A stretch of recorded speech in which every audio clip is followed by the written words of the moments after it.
Welcome to another episode of In.Sights Unplugged. People, passion, and perspective, where we take a step back, sit down, and brings into life what goes on behind the scenes of corporate life.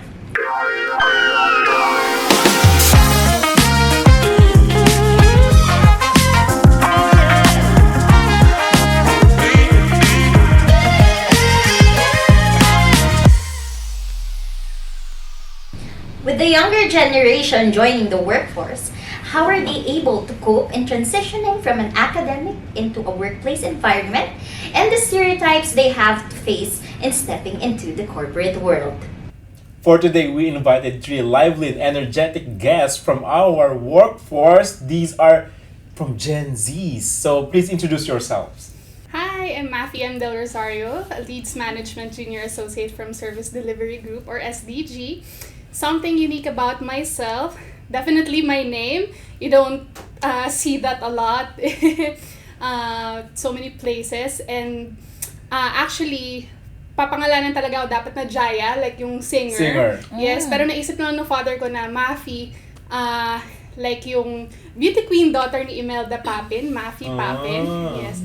And I learned that my name has some interesting meanings. Sa Arabic, it actually means nothing or finish. But then, I met this Tongan friend at church and then she told me na yung meaning ng Mafi in Tongan or Polynesian origin is actually mighty or goddess. Di mo kaya. That's the reason why Oh my God! goddess, But anak to ng be beauty queen. honest, the first time I heard Mafi, I thought it was her nickname. Yeah, it actually Yeah. sounds like a nickname. Diba? Yes. How about you? Hi guys, my name is Terry Antoinette A. Castañeda, Junior Legal Compliance Associate from Legal Compliance Department under Corporate Housekeeping Team. What makes me unique is kumakain po ako ng vanilla ice cream with boy bawang. Wow! Actually, good combination siya for me kasi pinatikim lang din siya sa akin nung senior high school friend ko. Tapos nung tinikman ko, parang hinahanap-hanap ko na talaga siya. Ayun, parang may twist din yung vanilla ice cream kasi parang for me boring yung vanilla ice cream. For me lang it's naman. just too plain. Yeah. For some people, Now I want a boy bawa with vanilla ice cream. You must try po. But some people do put soy sauce eh. My God. Yeah, vanilla so ice cream. yes po. Either soy sauce or salt. Yeah, it's your tongue, it's your stomach. So Oh yeah. okay.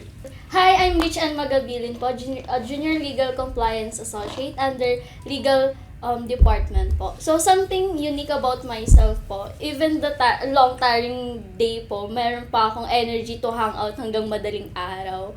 Hanggang kahit may pasok kinabukasan, kaya ko pa makipagkulitan sa mga workmates ko kahit may sakit, papasok po ako. Parang ganun po ako dedicated dun sa work. Yun yung parang feel kong unique sa akin. Thank you po. Wow, what a commitment. Ano? And the energy. I can't do that. Kaya, Like, after work, wala Done. na akong energy. Done. probably baka, are you an extrovert or might be? Or Extrovert po talaga. You I'm can an say. introvert. Okay, so moving on to the first question rather. Yes. For these wonderful and energetic, literally three ladies here in front of us, what are your expectations about working in general, and how are they different from or similar to what you are experiencing or expecting right now? Kasi you are just freshly grad mostly, so not yet too old in a corporation. Mafi. Ako, definitely, when I was a kid, inisip ko yung mga adults, working adults specifically, parang ang cool nila, akala ko, ang yaman-yaman nila, no? Kasi nagtatrabaho sumasweldo. But as I grew older, I witnessed my older sisters na parang, parang sobrang burnout nila, tipong pag-uwi nila, nagtatrabaho pa din, ganyan, tas ang iitim ng eye bags, mga ganon. Ganon. So, definitely, I expected na, baka pag nag-work ako, ganon din na laging nag-overtime or kaya naman sobrang burned out. But then, nung nag-work ako, I guess you could say, I feel blessed na to be in a workplace or be surrounded by people that cares so much about the well-being of its employees. Yeah, I think it matters din kung saan organization ka naka-join. Yes. Ano. Yes. Ikaw naman, Terry, di ba, of course, yung bata ka, you idealize of how if I'm working, this could be me. Yes. Ano yung mga expectations mo? Yes, tapos yung sa napapanood ko din po Oo. in relation to that, yung may mga boss talaga na ang susungit. Yung talagang ibabatuhan Oh, ka ng yeah. papel. Mga ganun. teleserye. Yes, opo, yun talaga. So, naisip ko na, hala pa kapag nagka-work ako, yun din yung makikita ko na boss ko din, na ganun yung ugali. So, dito naman, ang pinagkaiba niya, ang mabait ng mga tao dito sa Incorp. Wow. Walang tong eme. Walang eme to. As in, talagang supportive sila. Tapos, hindi mo sila makikitaan na matatakot ka dahil sa position nila. Like, mahihiya ka kasi, hala si, director siya. So, nahihiya kang lapitan. Pero dito, yes, mabait talaga sila. So, ayun. Tapos din, nung yung pinag-internship ko before, na-expose din po kasi ako sa mga directors. So, tapos yung mga edad nila is way older sa akin, ganon. Okay. So, Yes. hindi ko sila ganon na-approach. So, tumatak sa akin na, hala, baka sa next work ko, ganito din. So, blessing naman talaga na yung Incorp, yung mga tao dito is mabilis silang, madali silang i-approach po. So parang yung idea ni Terry in workplace is pagka mas mataas, Yes. masusungit. Yes, Yes. opo. And mas mahirap i-approach. Mas mahirap. Kasi ganun naman talaga na po-portray Actually. Diba? Even in movies. Media, Yes, yeah. media. Medyo mahirap talagang i-approach pagka, higher ups na. Yeah. But then again, katulad nga sabi mo kanina, it's different in every organization. Yes. Ikaw naman, Rich. Sa akin po, before po kasi mag-graduate ng college, I used to work po as a CSR. Nag-call center agent po ako ng 1 year before po ako mag-apply dito sa Incorp. So, parang na-shock po ako in a way na akala ko terror yung mga tao. Kasi dun po sa previous ko, talagang lahat hindi mo makakausap ng maayos. Parang wala kang makukuha ang sagot. Pero dito po, sila pa yung nag-a-approach. Parang dun ako na-shock na mapapagaan yung work ko. Kasi magaan kasama yung colleagues ko. And good thing din po kasi 2 of my teams po kasi, classmate and close friend ko po talaga nung college. So parang gumaan, walang pressure po talaga nung pumasok ako dito. Okay. Ang ganda ng sagot ng mga GenZs na to kasi when they look for a job, it's not just the job they are looking at, it's how they Yes. could work and collaborate. Yes. Parang So, mas nilook forward yung relationship din. Yes. Kasi I think older generations, if you're gonna ask me, they just focus on their career. Yes, And how- exactly. Pero itong mga bata, or ako, kasi ako lang ata ang hindi Gen Z dito for everyone's knowledge. Even Claire is part of the Gen Z. I appreciate that you look into developing relationship and how you could work better with that kind of environment, not just you focusing on your career. For us kasi, parang when you have better relationship, parang mas mag-grow ka. Kasi you have all the support that you need. Diba? That's true. Alright, so in relation to the first question, how was your adjustment in the working environment from the academic phase? So, una ka na. Ikaw naman. Yung sa akin po, yung adjustment ko hindi naman po naging mahirap. Kasi, dun po sa previous work ko, yung mahirap lang po is yung training period, which is morning kasi siya. So, conflict siya dun sa schedule ko sa school. So, parang nung naging tenured na po, so, namamanage na siya. And after nung 1 year na yon na as a CSR, nung lumipat ako dito, mas lalo pong parang hindi ganun ka yung adjustment na kailangan ko ba i-adjust yung attitude ko kasi yung mga tao hindi ko kilala. Pero good thing din na meron akong close friends na talagang medyo medyo off ka sa ganito. Medyo lilo ka ng konti kasi bago ka lang. So parang tinitake ko siya as hindi na ano ba yan? Ba't ako pinapakailaman? As in, maganda siyang impluwensya sa akin na at least totoo sila. Hindi nila ako tinotolerate na, okay, ganyan na ugali, may ganyan ka. So, parang hindi mahirap yung adjustment and transition from academic phase to as a working na po. So, sa akin naman po, madali lang pong mag-adjust kasi background lang po, I graduated last year, August 2023. Tapos na-onboard po ako dito ng September 15, 2023. So, syempre, nakasama ko pa yung mga classmates ko. And good thing din dito, yung mga ka-team ko, halos kaedad ko din.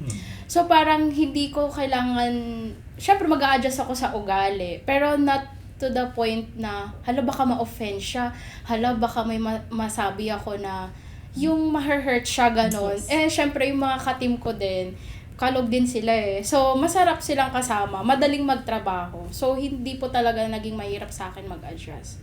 Yan lang po. Wow, I second the motion. Na, pero true, surprisingly, it wasn't that hard. Especially kasi nag-start ako mag-work pandemic period eh. So, yung first work ko, remote. So, yes. parang wala akong masyadong interaction. But then when I transferred to Incor, parang noon na kinakabahan ako na, hala, baka nakakatakot yung mga tao. But then, looking back then kasi sa mga past experience ko, sa church kasi namin, quick background, no, may parang mga classes siya by age group. So, when I was a youth, that's age 12 to 17, madalas din ako sumama sa older sisters ko sa mga hangouts nila with their friends of similar ages. Eh, yung gap namin is 7 and 11 years. So, parang sa kakasama ko sa hangout nila, na-adapt ko yung way of thinking, way of speaking, and interacting with each other. So, nung nag-transfer na ako sa young adult class, it wasn't hard for me to let go of my youth days. So, parang ang dali lang makipag-interact despite yung age gap. So, parang relating dito sa workplace, sa Incor, especially considering ako yung youngest sa team namin sa SDG eh. So, parang feeling ko, magkakasabayan lang kami ng edad.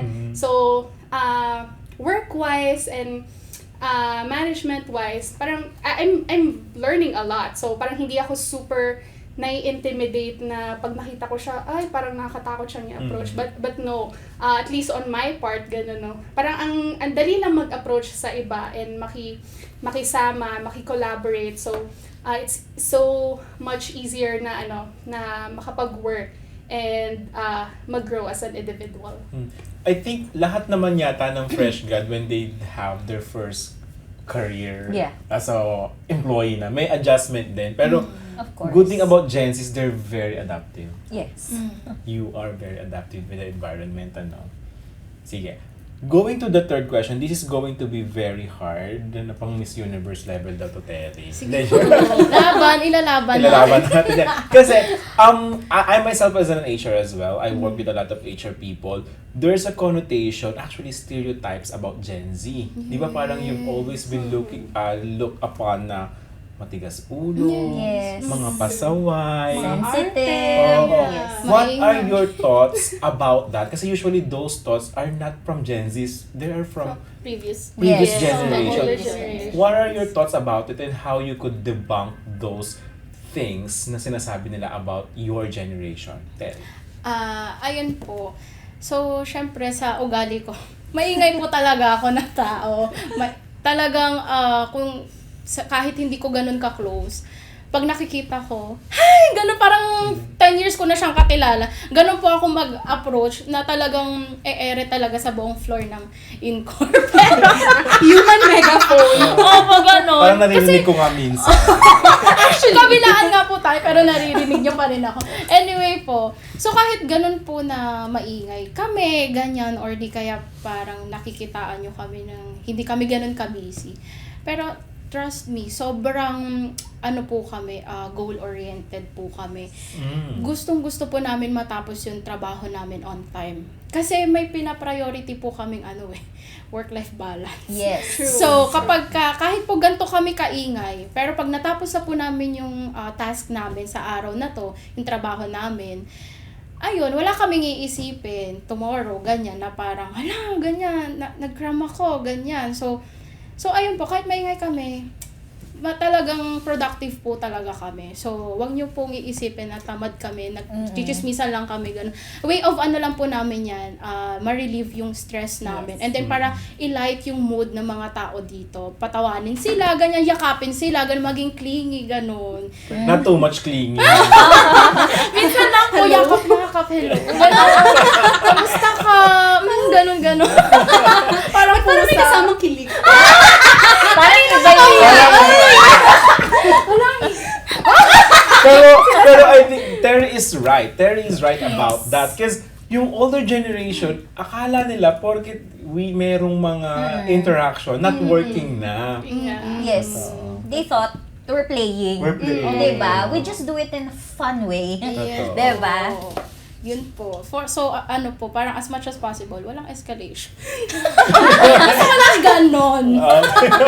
Sige, Mami, ikaw, ano yung mga stereotypes na kailangan mong i-debunk sa podcast na to? Well, madami kasi, di ba? Sobrang diverse niya starting from mental health, being value-driven, no, sa workplace, especially also yung preference to work remotely.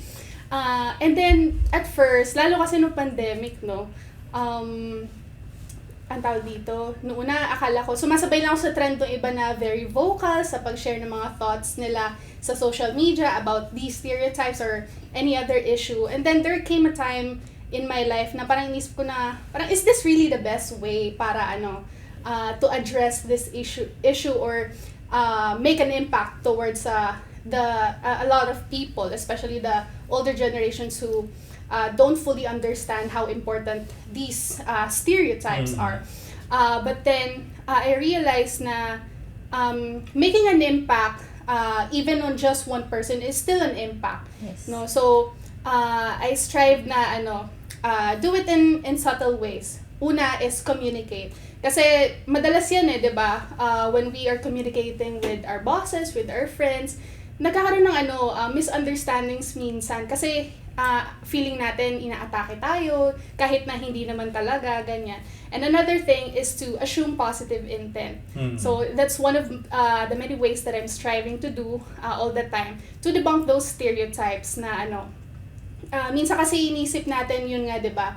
Na ay parang ang sungit naman ng lalo yung generation kasi natin mahilig sa mga emojis So kapag magkausap kayo via chat tas walang emoji, ay ang sungit naman Oo. Bakit Pag period and commas lang, parang nagsusungit siya. Oo, yung walang haha, walang hehe, ganyan, di ba?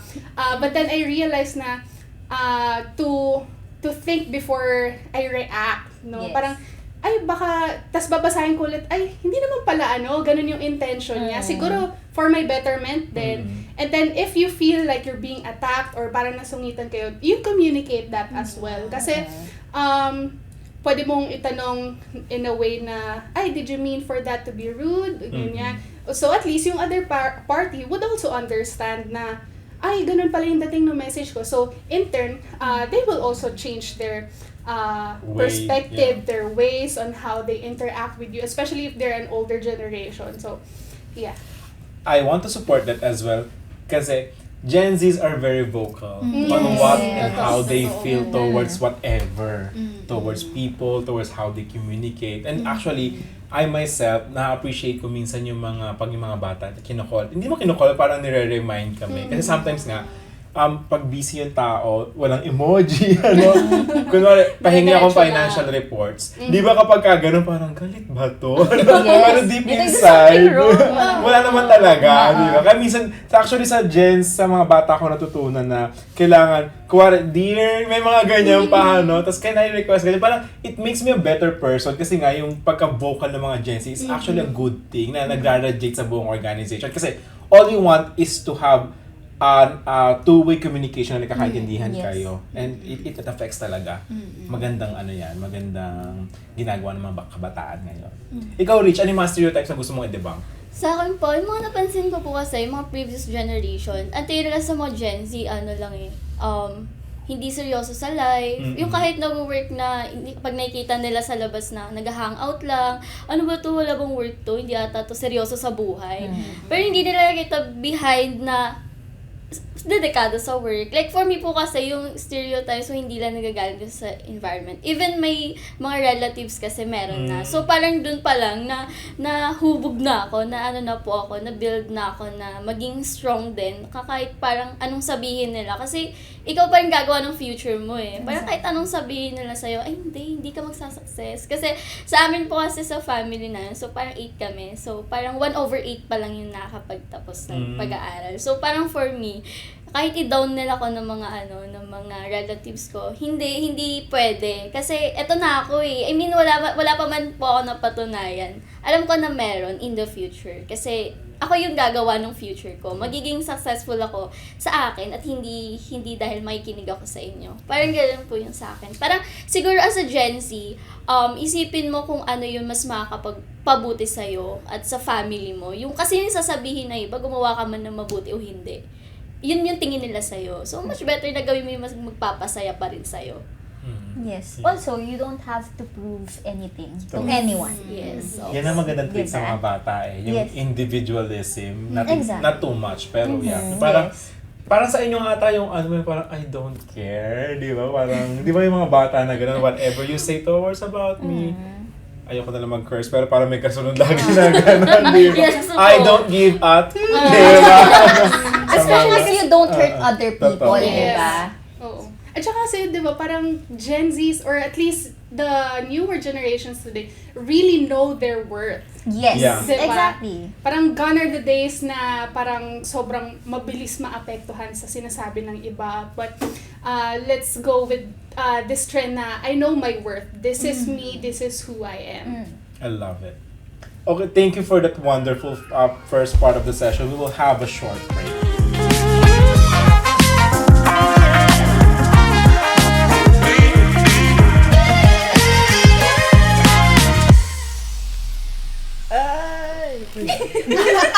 Chutanix! Ano ba? Ay, akala ko yun lang i-shoot mo! Akala ko yun lang!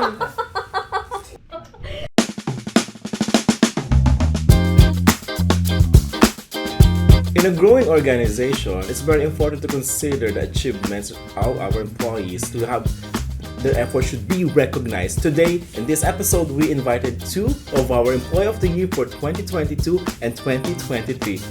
Actually, as the first employee of the year, yung na-feel ko, it was very honored and grateful kasi parang sa tagal ng company ngayon lang nagkaroon ng employee of the year. Tapos Yeah. ako pa yung unang-una.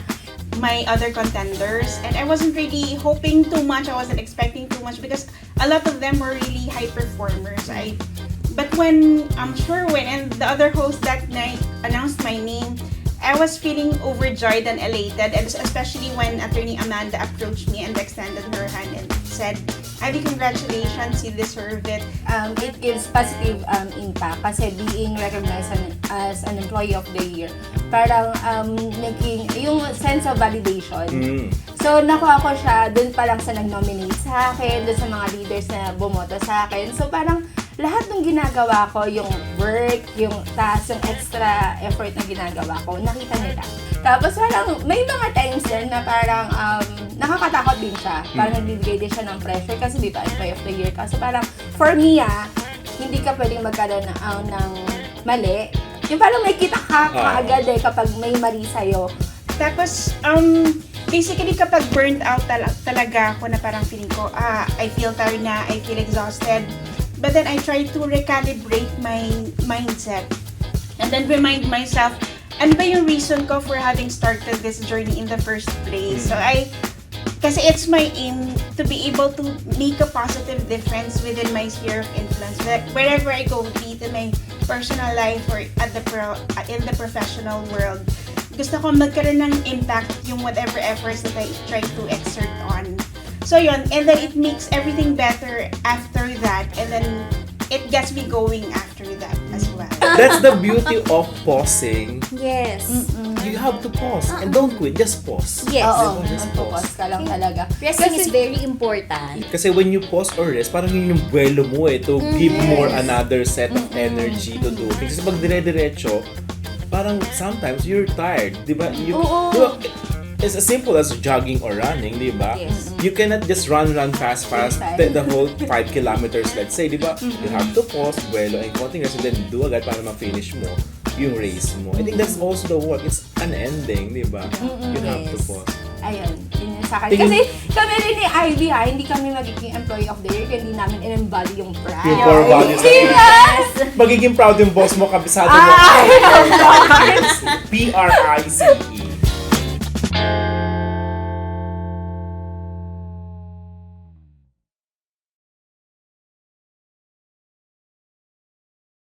And we're back with Insights Unplugged, People, Passion, and Perspectives. We still have our lovely guests to continue their Gen Z stories. So, for the next question, actually, we have talked about collaboration and teamwork na kanina. Yes, we do. But we will do it very detailed na ngayon. Okay. So, okay. How does Gen Z's approach to collaboration and teamwork differ from that of the previous generation? Does the difference in working habits and motivations disrupt or help in productivity? I think Maki would go first. Well, very different talaga yung approach, no? Especially with the Gen Zs and the past generations. Like, as Gen Zs, we enjoy being in a collaborative team. Yes. But we also value the, yung independence to work on our own. Baga, parang it's important that we offer a balance na where we are able to contribute to team effort but also have the autonomy to work independently and not being micromanaged all the time. Kasi sa totoo na nakaka-stress kapag yung mina-micromanage ka, parang bawat galaw mo, parang nakabantay. may humihinga sa likod mo. You're breathing on your neck. Yes, exactly. Kasi when you are not micromanaged and they give you opportunities to collaborate or work with other team members or other departments na but also na parang hinayaan ka nila to also learn on your own and do some research on your own.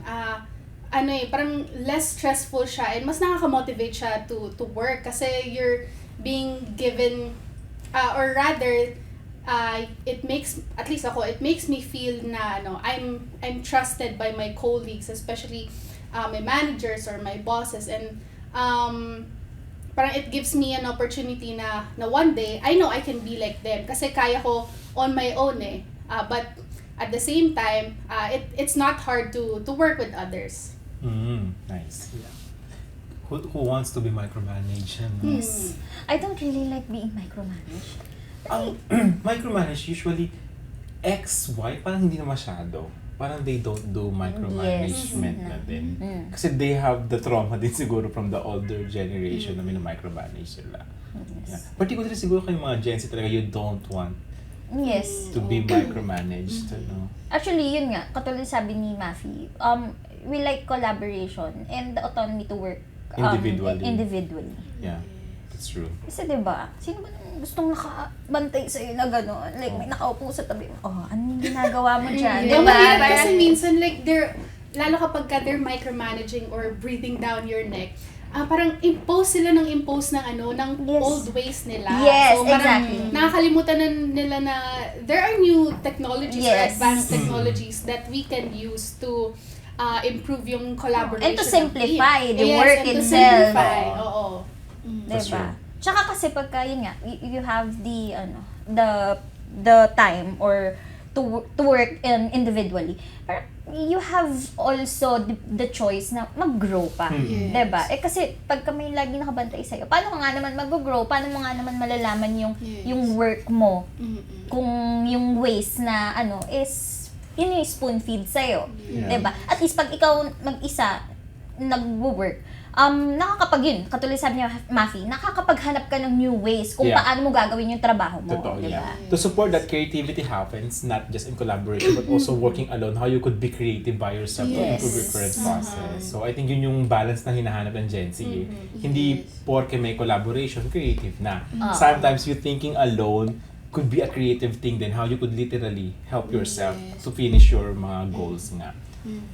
In addition pa po dyan, yung parang magiging confident tayo sa magiging outcome nung ginawa natin. Kasi in that way talaga yon, as mentioned, mas mag-grow po talaga tayo doon. And then, magagamit natin siya in a way na sa ibang task naman, nagawa ko na to. So, parang in-approve to ni boss. So, parang confident na tayo lalo. Ganon.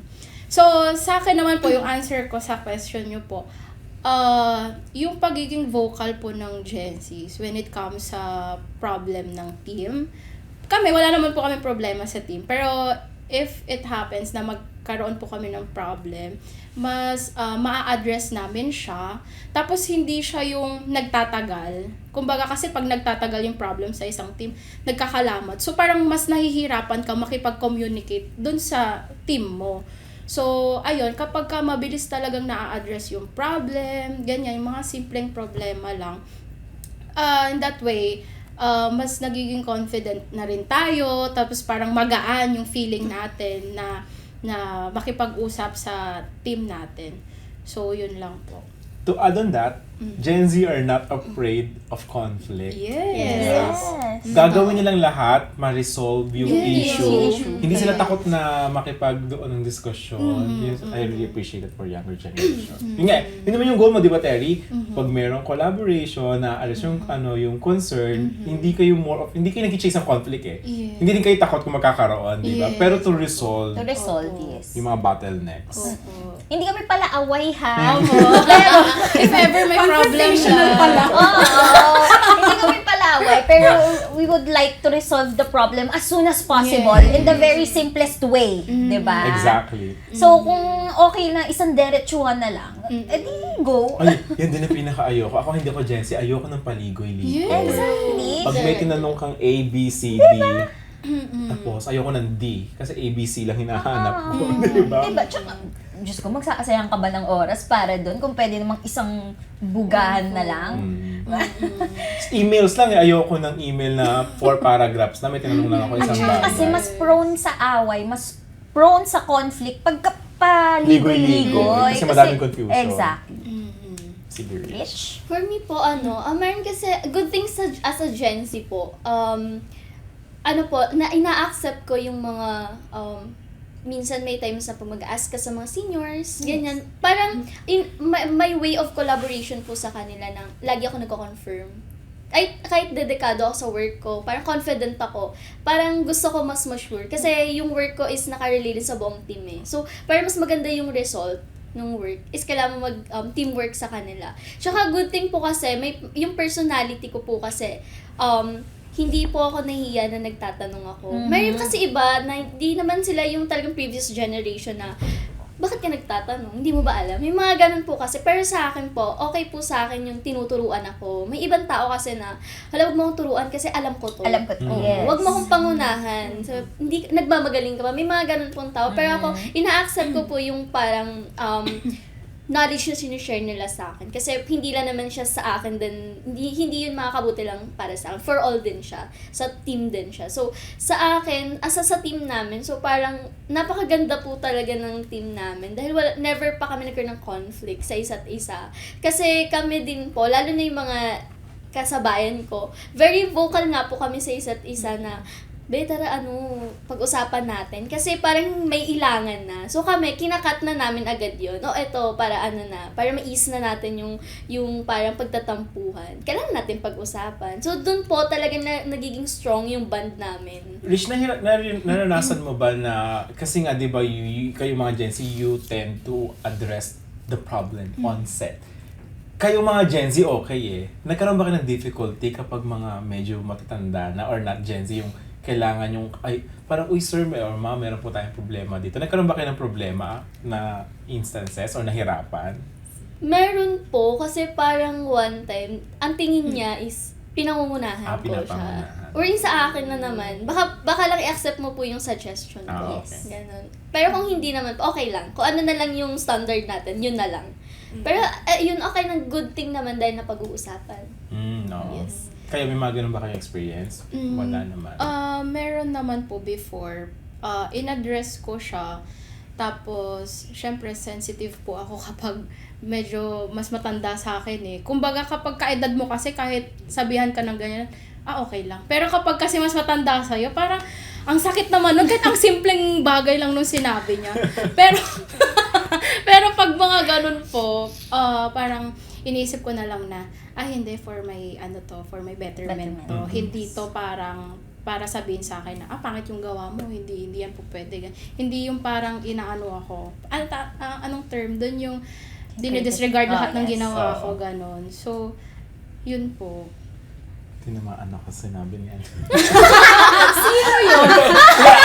ask myself na minsan nagdi-disregard ako ng gawa ng mga tao pagka hindi ko nagustuhan. Pero rare naman. It's okay. As It's long as okay. you give them naman the reason why you disregarded it. So this is a learning podcast for myself.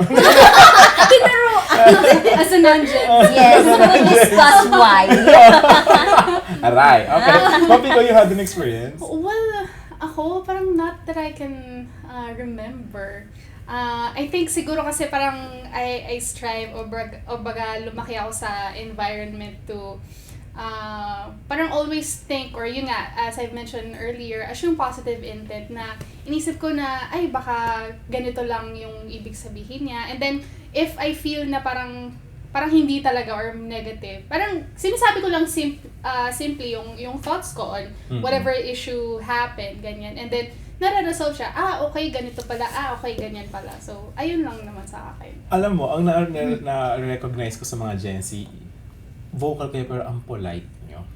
Grabe yung politeness nila. Tsaka sensitive rin kami. Kasi parang, hindi mo kasi kilala lahat ng tao na maano mo. So, kailangan mo mag-observe muna. At saka, you don't know what the person is going through. Yes. So, exactly. be kind as much as possible. So, kung kaya mo pang mas baitan yung ibabait mo pa, gawin mo. Ganon.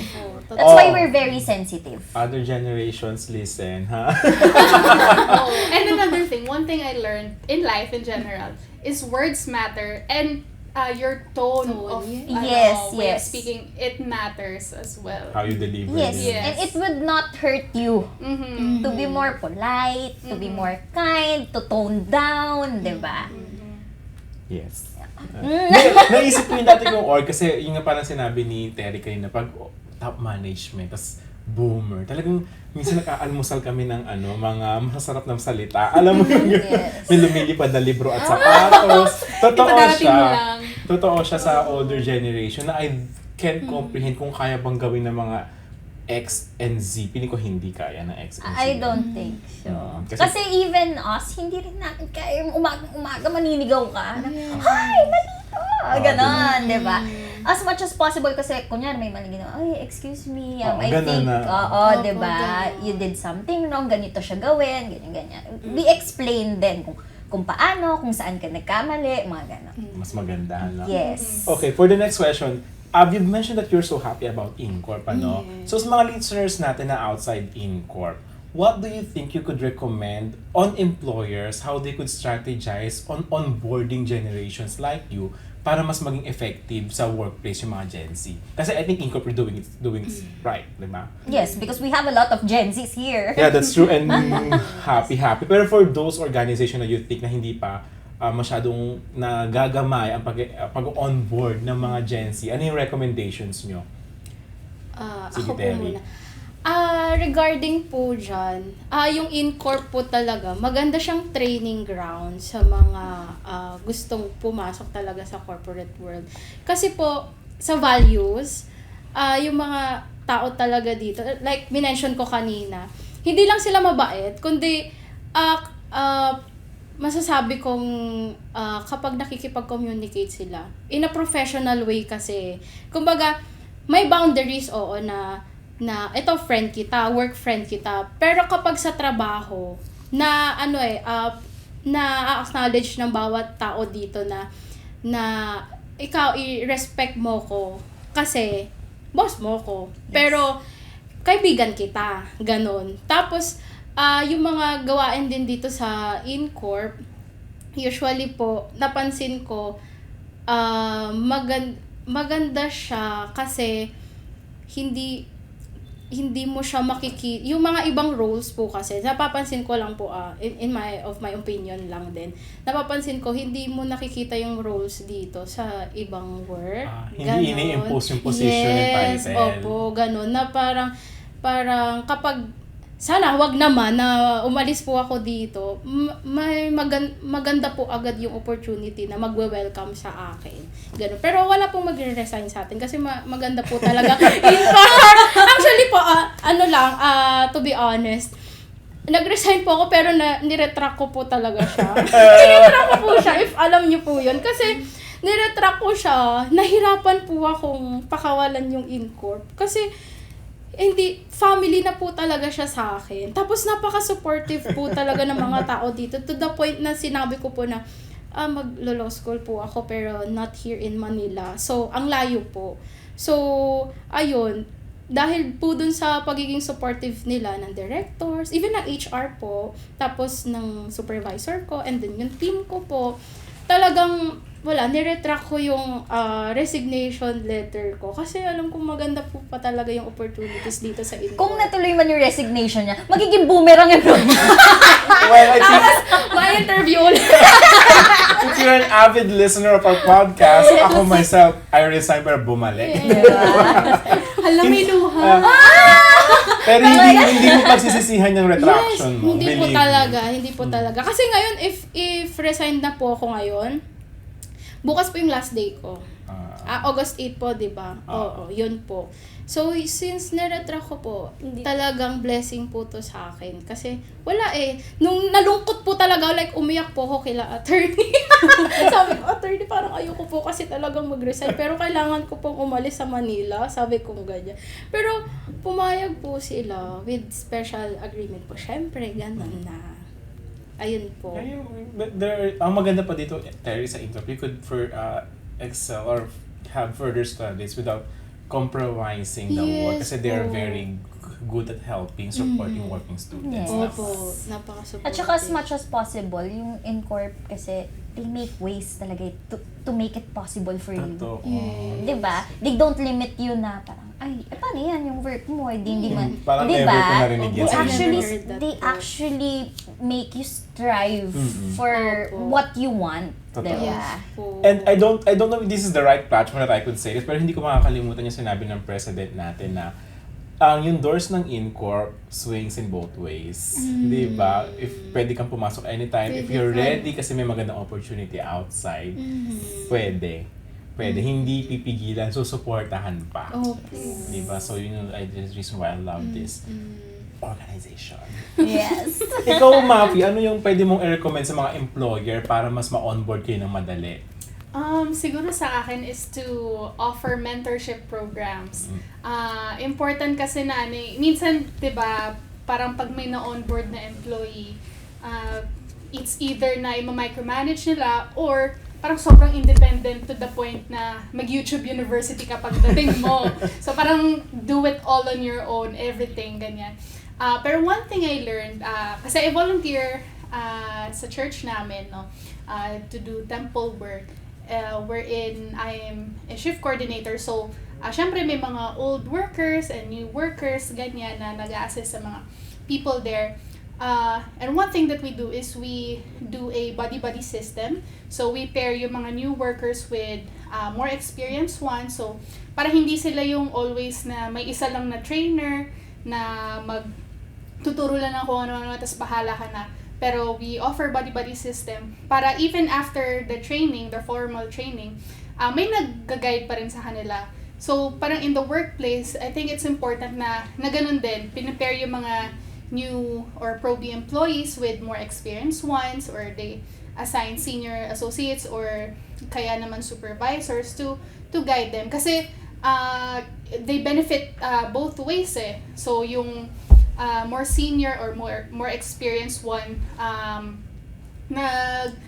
nag-i-increase or nade-develop yung leadership skills nila, and then yung new employee madami siya natututunan without the pressure na gawin lahat or parang or without the fear na walang matutunan or parang thinking na kaya ko ba to, ganyan. And then eventually yung new worker, when he or she is more experienced, siya naman yung magme-mentor to the newer generation. So, in turn, nag-gain niya din yung leadership skills. At least, nagiging clear kung ano yung path nila for career growth. So, I think that's also important, no, na i-lay out din nila kung ano ba yung possible na growth nila in terms of career when they enter this specific organization. Kasi sometimes, yung iba basta naghahanap na lang ng employees para ma-fill yung position diba? Tapos parang and then what's next? Ano nang mangyayari kapag na-fill na tong position or may ample experience na siya? Mentorship, very important talaga yan. I kind of support it because To start with the basic, Gen Zs are freshies from the university. Yes, Yes. opo. You don't expect them, if you onboard them, that they know everything. Everything. So mentorship is very important. Kasi technically, freshies, yung knowledge ng freshies, mostly by the book. Theories, Diba? no Yes, applications exactly. yet. Pero kasi yung process, yung what to do in general, syempre hindi pa nila alam yun. They would have to train, they would have to know pa. Not unlike pag nag-hire ka ng Gen X, literally, they should know. Pag-upo nila, mando na sila, kaya na nila. Yes. So yeah, Diba? mentoring is very important for Gen Zs. Yes. Rich. For me po, ma-advise ko sa mga ibang employers, you should consider po talaga na i-hire yung mga Gen Z kasi very risk taker po talaga yung mga Gen Z. Tsaka ang bilis sila maka-adapt sa environment na meron sila. So from previous environment, kung mahirap yun, kung mas mahirap yung etong bago, mabilis po silang maka-adapt. Lalo na kung maganda yung workplace and maganda yung parang flow ng organization, walang mga, may mga terror, pero siguro may purpose naman yung mga ganun. Pero, yung support system. yes, opo. Yung mga Gen Z kasi talagang can work under pressure. Hindi ko po nilalat, pero kasi I myself, kaya ko po talaga, even na super parang ang dami mo na kailangang isipin gawin. Yes. Kailangan mo na mag-focus kasi hindi dito ka na, ito na yung work eh. Tsaka yung Gen Z kasi napansin ko po, very din sila, very kaya nilang talagang gawin yung work-life balance. Hindi sila yung nagpapapressure, talagang papalamon dun sa work. Kaya nila talagang mag-enjoy pa after work, ganyan. So, parang sa mga employers po, mas maganda na may Gen Z at work. Kasi, when it comes to team building, may mga active, may mga lively na magpa-participate. Hindi boring yung mga activities kasi meron ka mahahatak eh. Uy, tara, join tayo. At sila talagang very active sila to join kasi fresh nga po from school. So, yung mga Energetic activities, talaga. yes, May energy so pa. yung mga activities kasi very fresh din sa kanila na ginagawa nila. So, parang mas maganda din na, hindi naman marami, pero consider din po na i-hire yung mga Gen Zs. And physically ready sila for Yes, physical opo. things. If I may add lang ha, siguro for employers, i-ano nyo rin yung work-life balance. Like, sobrang importante sa amin ng work-life balance, katulad nga ng sabi ni Rich. It's okay for us na mag-overtime, pero hindi everyday. Paminsan As much as possible, yun nga, katulad ng sabi ni Rich, we would like our time after work. Kasi syempre gusto pa rin naman namin mag-happy-happy, manood ng Netflix, di ba? Yeah, and I think with the technologies available right Yes. now, hindi na uso yung kailangan Oo. inform to the Mag-email all. pa. Exactly. To the point na uuwi pa ng work, di ba? Although, inuuwi namin yung work kasi Work from home. yung ibang organizations, naka-work from home, kaya nauuwi nila yung work.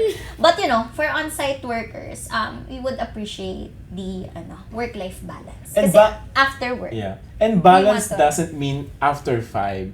Balance also means I could do it on my own terms. Yeah, Na flexible working flexible hours. working Yes. hours.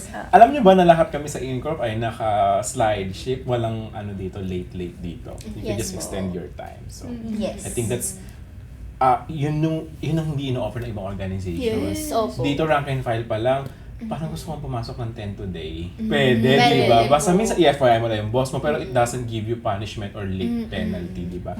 So, maganda yan. Yun yung exactly example ng work-life balance eh. You have still control over your work and personal life at the same time. Exactly. Alright. For our last question. In what ways are Gen Z employees redefining workplace norms and expectations? Who wants to go first? Go, Rich. Sabay yung nagturaan. Sige ka. See, ganito po kakulit talaga. So,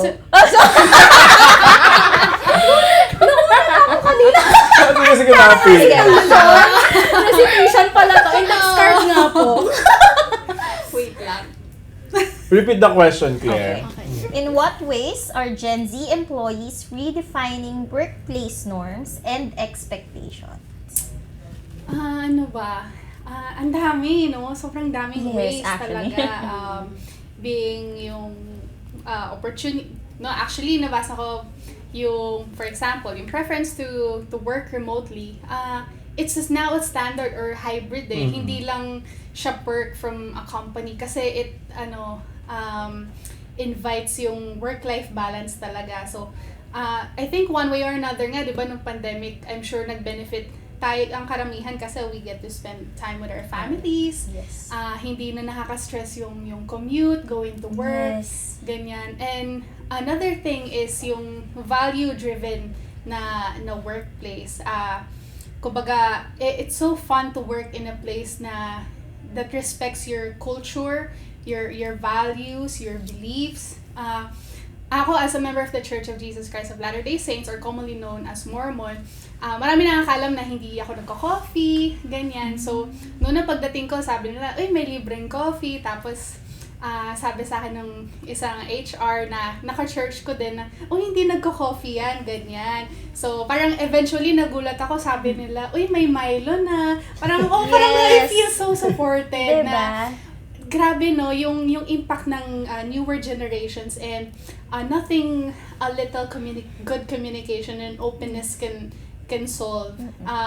Kasi before, 'di ba, parang siguro in the past generations, parang lahat takot na mag-open, na mag-no, or hindi naman protest, but to share their thoughts, their insights, and address certain issues na siguro kaya hindi nag-work is baka ito yung possible best way, no? Yung maari kasi na yung past generations mag-disagree with new work collaboration tools, pero I appreciate InCorp kasi they are very open and understanding and very collaborative, no? Especially having a lot of GenZs around na parang sobrang ang ingay pero ang saya mag-work, no. Hindi siya nakaka-stress kasi ang daling communicate with other departments, na hindi siya awkward na mas magaling yung department ni ganito, mas marami sila, mas konti kami, ganun. Pero I think being open, being proactive, no, it really helps na promote yung work-life balance, not just sa generation namin, but even past or older generations. Kasi na-observe ko yung past generations, na-adapt na din nila yung ibang ways ng Gen Z Yung mga norms na nabibigay actually ng Gen Z. Oo, parang magulat ako na, parang ganito siya, parang same kami, pero malayo ng age gap namin. And it's so fun to witness that, na talaga, times are changing, but they are changing for the good. Yeah, that's true.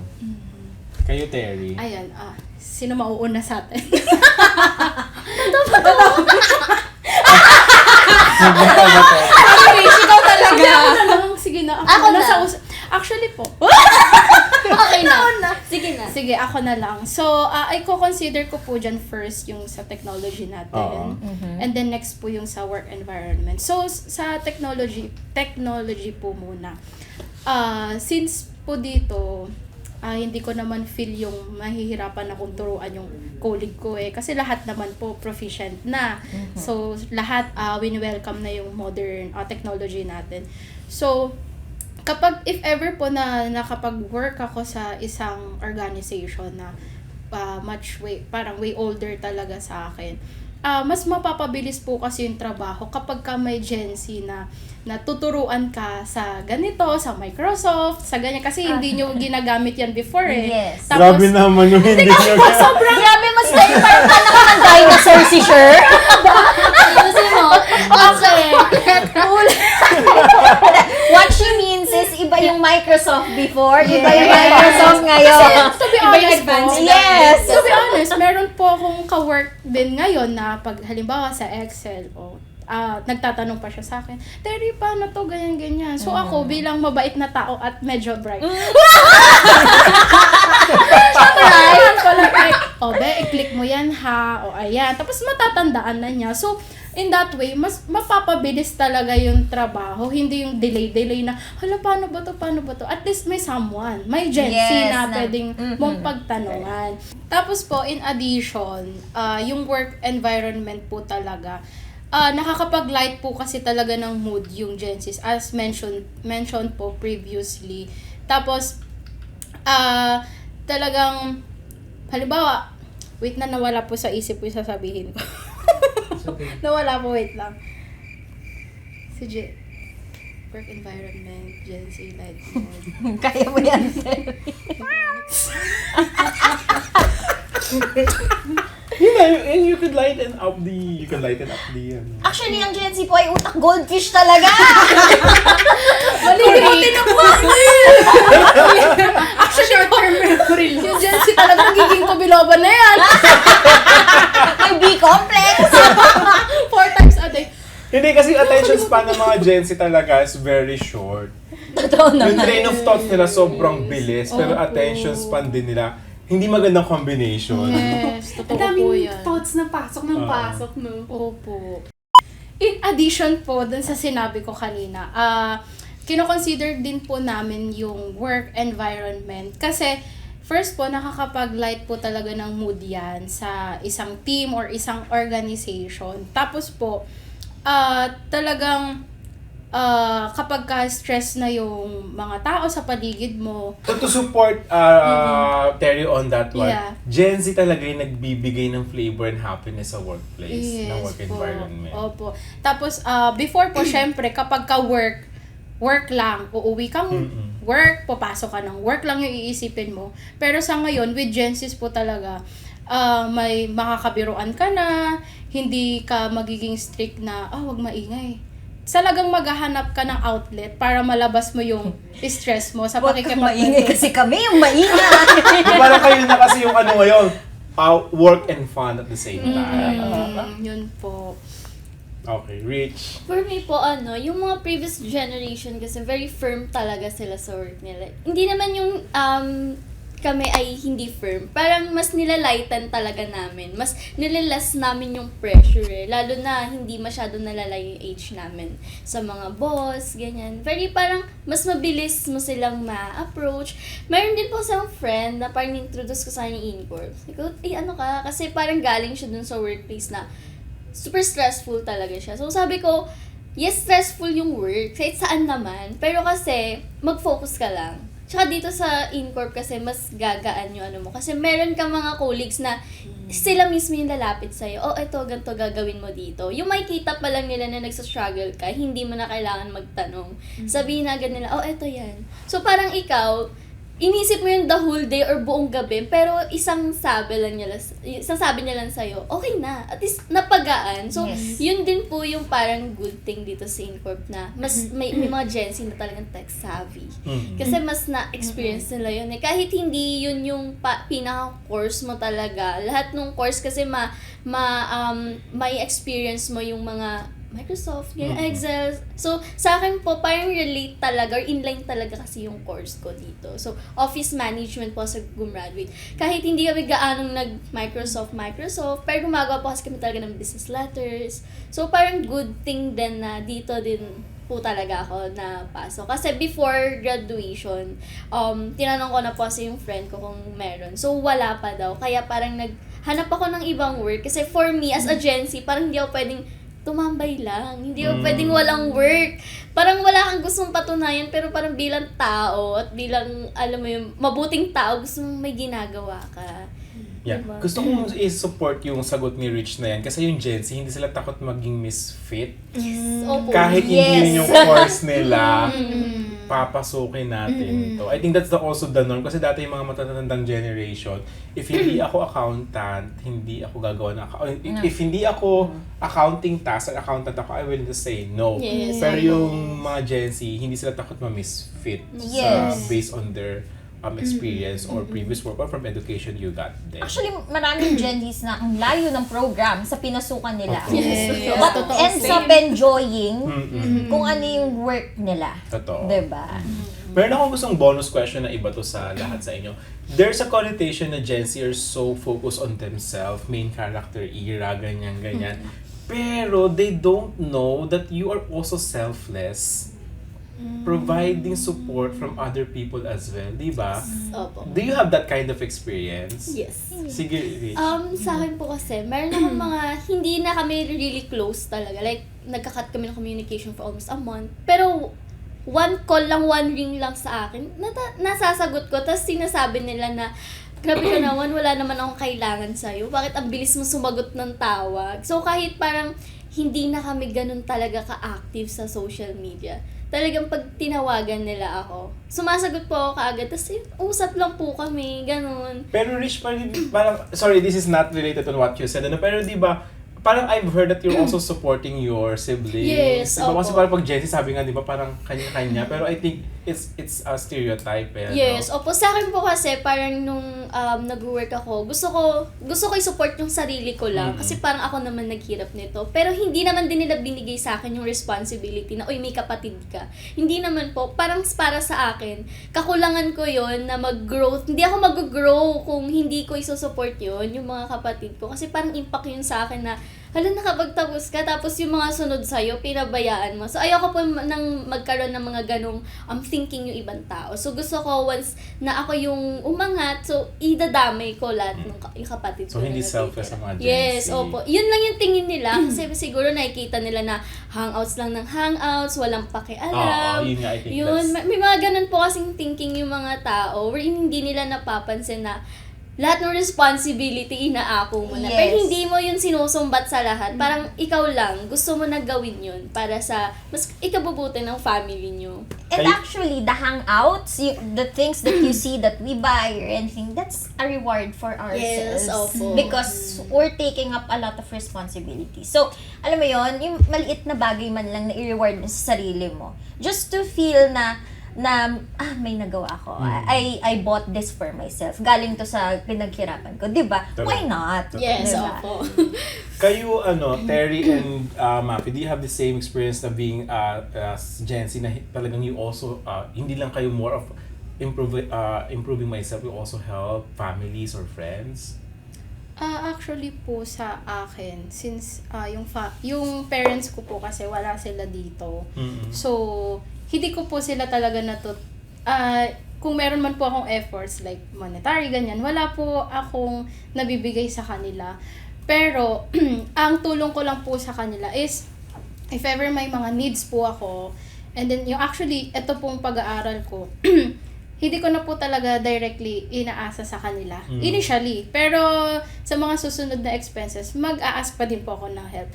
Pero, sa mga ganung bagay po, nahe-help ko sila kasi hindi nila ako ganun kadagdag sa gastusin, ganon. Tapos nabibili ko din po yung mga kailangan ko. Minsan mga gusto lang kasi nga po medyo kailangan magtipid-tipid. Tapos lumaki din po kasi akong hindi kami palaging pinagbibigyan sa mga gusto lang namin. So, mas pina-priority po nila yung needs namin. So, ngayon po na nagka-work na ako, sobra po akong magpagod talaga. To the point na minsan nag-overtime talaga ako. Kasi kailangan din. Pero when it comes sa sweldo, ganyan, hindi ako directly talaga nang hihingi sa kanila. Pag talagang hindi na kaya. So, ayun po. In that way, nahe-help ko din yung sarili ko. Nahe-help ko din sila. Yung parents Yes mo. po. Yun. Ikaw, Mafi. Hala, parang I feel so out of place. Hindi kasi ako lumaki na parang, or bagay, I never experienced being a breadwinner. Okay. So parang sakto lang talaga yung living namin. No? Well, actually, it's not a bad thing to feel that way, Mafi, kasi being a breadwinner is not a prestige din naman. So, Yes. if you had the opportunity not to be a breadwinner, it's not a bad thing. It's actually, sana all nga, Sana diba? all, yes. Oo, ayun. So, And I'm grateful for that talaga. Kasi parang ganun din, lumaki naman ako na hindi always binibigay yung gusto, but we are able to purchase those things, yung mga wants namin, ganun. Pero mas prioritize lang talaga yung needs. Pero nag-start na kasi ako mag-work, so syempre nakakaipon na din ako for myself. and less na yung pag-rely ko sa father ko or sa mother ko. And then there came a time yung mother ko nasira yung hearing aid niya, medyo mahal yung paggawa. So, since nag-work na ako, may sarili na akong ipon, hindi ko na sinabi sa father ko to ask for financial help. So, ako na mismo yung nag-cover dun sa mother ko, or at least parang nag-share ako dun sa expense na yon. And then, kapag nagyaya yung mga sisters ko, uy, sweldo mo na, libre mo naman kami. So ako parang, I always willingly treat them, ganyan. Or even my parents, ganyan, whenever an opportunity arises. Kasi parang, kumbaga yun nga, parang pambawi naman sa kanila, in a sense, for raising me, for giving me allowances, ganyan, or helping me get through studies, ganyan. So, I'm grateful na I didn't have to go through what other people went through as breadwinners. Pero, despite having that privilege or experience, I still do my best to give back to others. So, ako parang hindi ako yung tipo ng friend na pag nanlibre yung isusumbat sa susunod na, uy, nilibre kita, na ako naman libre mo, ganyan, no. But I always willingly spend for my family and for my friends. Yeah, that means that GenZs are not really selfish. Actually, yun na yung example na hindi kami takot sa responsibility. Kasi tingnan mo si Mafi, hindi siya breadwinner, di ba? Pero nung nasira yung hearing aid ng mommy niya, she took the responsibility na, okay, ako na to. Hindi ko na sasabihin kay father ko, 'di ba? Kay kinaate. I will pay for this, 'di ba? I will finance this, yung hearing aid ni mama kahit mahal, 'di ba? Yun pa lang, doon mo na makikita na we are not afraid of responsibilities. Rather, we take them. Actually, alam niyo kung ba't nagkaroon ng ganyang stereotype? Kasi, did you know the sandwich generation? Hindi nila alam, hindi nyo alam. Kami yun. Kasi parang naipit kami sa iniiwang responsibility ng parents namin and supporting the younger siblings or mga kamag-anak. Kasi kayo na yung sinuport ng mga X and Y eh. Kaya nagkaroon ng stereotype na ang Gen Z ay masyadong individualistic and sarili lang iniisip nila. Kasi yung mga nagsasabi nun kasi kami yung sandwich generation talaga na burden from ancestors or parents na lang or grandparents and burden sa mga younger generation. Very magandang opportunity talaga sa Gen Z kasi you were able to explore what you want in life.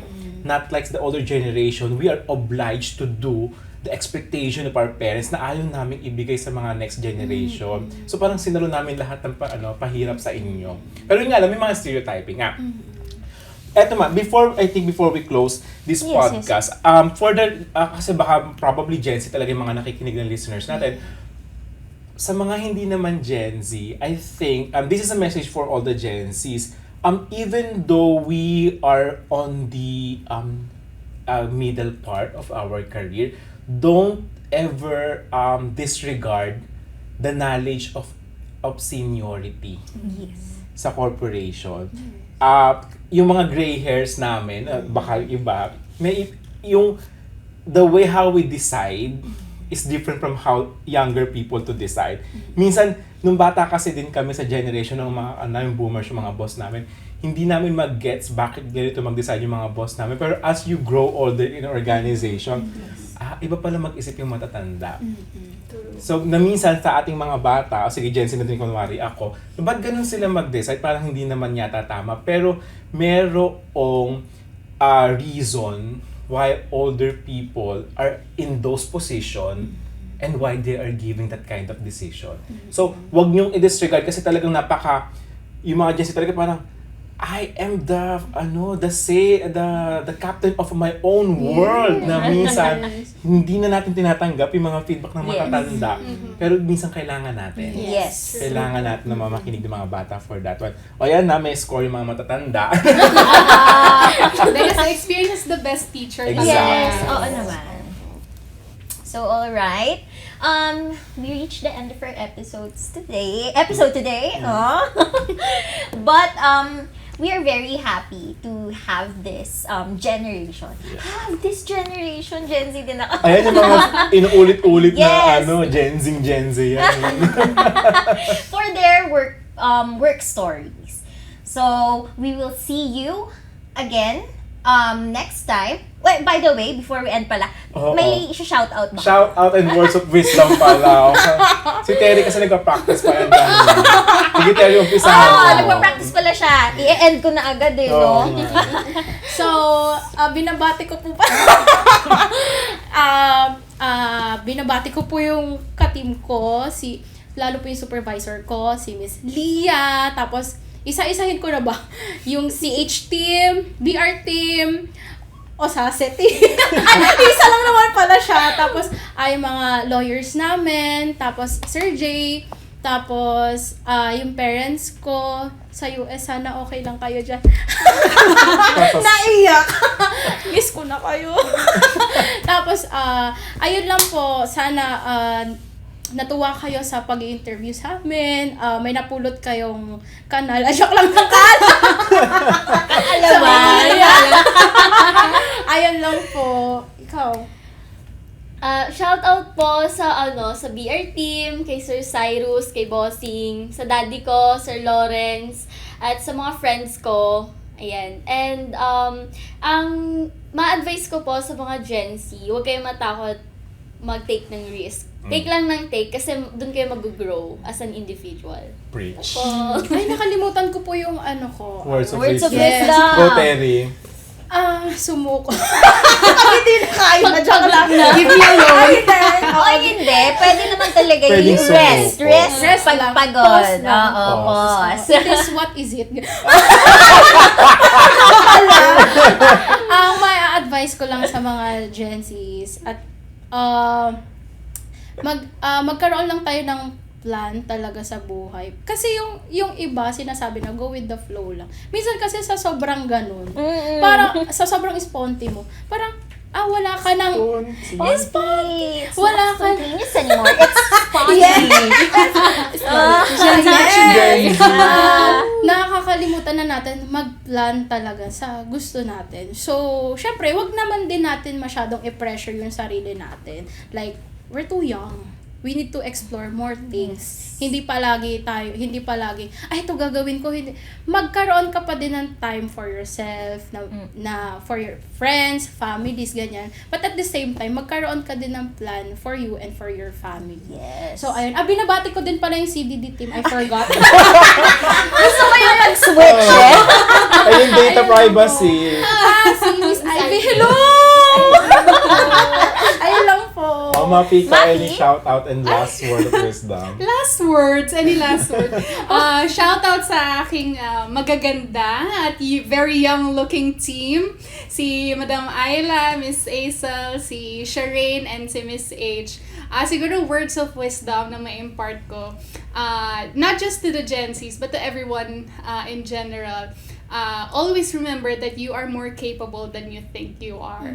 And always assume positive intent and don't be afraid to communicate your thoughts and feelings to others. Nice. Alright. Tune in again and we will see you on our next episode. As Gen Z say it, ka lang!